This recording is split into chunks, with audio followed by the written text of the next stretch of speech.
তুমি খেটে খেটে মরবে আর তোমার ছোট ভাই আর ওর বউ বসে বসে খাবে। তোমার সমস্যাটা কি বলো তো? বাবা মা মারা গেছে মানে এখন ওর বাবা মা সবকিছু আমি কাজে যাচ্ছি। তার মানে আমাকেই ব্যবস্থা করতে হবে।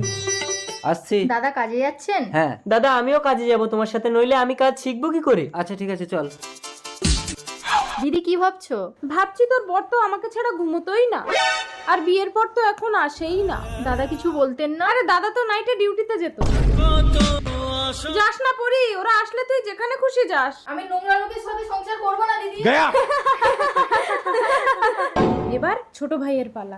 উফ, কাজ থেকে এলাম। মিতা পরি, দেখো না ছোট আমার সাথে ঝগড়া করে আমাকে মিথ্যে বদনাম দিয়ে পালিয়ে গেল। আমার নাকি ঠাকুরপুর সাথে লাইন আছে। কি বৌদি মানে মায়ের সমান? বৌদিকে এত বড় কথা বলেছে, ওকে আর আসতে হবে না। এ ভাই শোন শোন শোন। আমি কোনো কথা শুনবো না দাদা।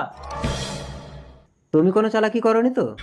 ভগবান তুমি আমাকে তুলে নাও গো। ঠিক আছে ঠিক আছে।